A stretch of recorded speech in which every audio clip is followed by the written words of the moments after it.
Gumaganda na naman ang panahon dito sa aming lugar at sa mga nagtatanong pala kung saan ako nakatira dito sa Germany, dito pala kami sa Baden-Württemberg, isa sa malalaking Bundesland or city-state dito sa Germany. Ihahatid nga lang namin itong 2 puno ng mansanas na nabili namin kahapon sa Aldi doon sa bahay na aming lilipatan. Madami nga din ang naguguluhan kung bakit nga ba bumili kami ng mansanas at magtatanim nito na sa apartment nga lang kami ngayon nakatira. Sa mga baguhan pa lang na naka-follow, itatanim po namin yung mga apple at yung mga inihanda namin na mga seedling sa aming paglilipatan soon. Kaya ayan, bibigyan ko kayo ng sneak peek ng bahay na paglilipatan namin soon. Hindi nga muna ako nagbibigay ng maraming update doon sa bago naming lilipatan dahil sa mga panahon ito ay ipinoproseso pa at medyo mahaba-haba din yung proseso. Pero soon, dahil isinishare ko naman lahat, malalaman nyo din at makikita nyo din kung saan kami lilipat. Naglakad-lakad nga din kami dito sa parang community nila dahil sa mga darating na araw, party na din kami ng community na ito. So yung paglilipatan namin is mas maliit na village at alam nyo ba, napakadami mga old houses at mga barn. Nung bumili kami ng apple tree sa Aldi, nakabili din pala ako nitong parang moth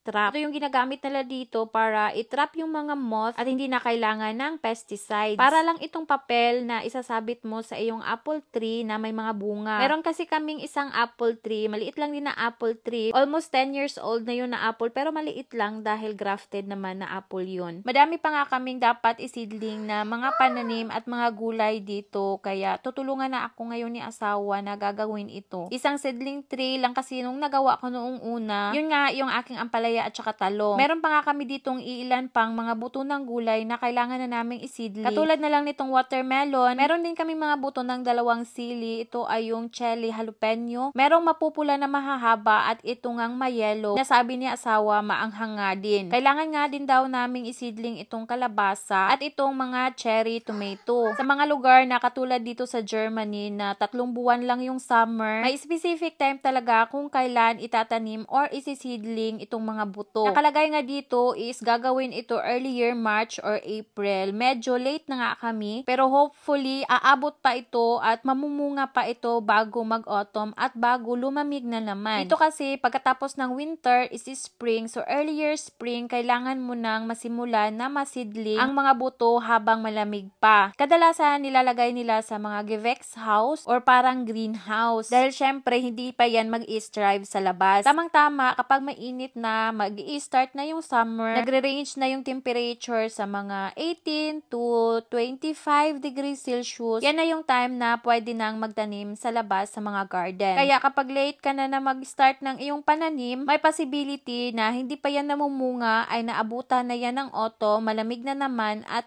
mamamatay na naman yung mga itinanim mo. Dito ko lang din natutunan yung ganyang mga bagay dito sa Germany dahil sa atin sa Pilipinas wala namang mga Gevex house dahil buong taon naman sa atin sa Pilipinas ay mainit. Dito sa Germany or sa mga malalamig na lugar, yung chance lang talaga na makapagtanim sa mga garden is yung summer season. Mas maswerte nga tayo sa Pilipinas dahil anytime pwede tayong makapagtanim ng mga halaman sa ating mga bakuran. Dahil ipupunla na namin lahat itong mga buto ng gulay na nabili namin. Kaya ginamit ko na itong lahat ng tray. 3 piraso ito. Sabi nga ni asawa is gagamitin na namin ito lahat. Itong lupa na ginamit ko, ito din yung ginamit ko nung nakaraan na nagsidling ako. Bio all around soil na ito siya. Pwede itong gamitin sa mga bulaklak, pwede din sa like strawberry. Maganda din ito pang seedling dahil meron na itong parang bio na vitamins or nutrients na nakalakip dito. Pinuno ko na nga lahat itong mga tray dahil nung una si asawa yung naglagay ng mga lupa dito. Kutsara ba naman yung ginamit? Sabi ko sa kanya, aabutin ka talaga ng 20 years bago ka matapos dyan sa ginagawa mo. Meron pa din akong mga lupa sa sako na natira. Gagamitin ko ito sa aking tatanim na strawberry. Binutasan na nga niya isa, itong mga tray kung saan ipupunla itong mga buto. Sa aming mag-asawa, ito talaga si Patrick ang mahilig magtanim. Akala nyo lang na ako yung mahilig magtanim dahil ako lang yung nagvi-video. Pero ito talagang si asawa noon pa ay nagtatanim na ito ito, kahit noong nasa Berlin pa kami, nakatira kami sa apartment sa second floor. Wala kami doong sariling garden, so balcony lang. Nagtatanim ito siya ng carrots, patatas, at saka mga kamatis sa sako at inilagay sa aming balcony. Yung balcony namin is punong-puno ng mga halaman. Noong nag-move in naman kami dito sa tinitirhan namin na apartment, meron ditong maliit na garden na nirerentahan din namin at doon nga kami nakapagtanim ng mga halaman or mga gulay last year. Kung nakita nyo yung mga video ko last year, madami kaming itinanim doon, mga patatas, kamote, napakadami at napakalaking mga pipino. Nagtanim nga din kami ng napakadaming mga pak choy. So ayan, inilista din pala ni asawa kung saan niya itinanim yung mga buto. Dahil yung chili is 3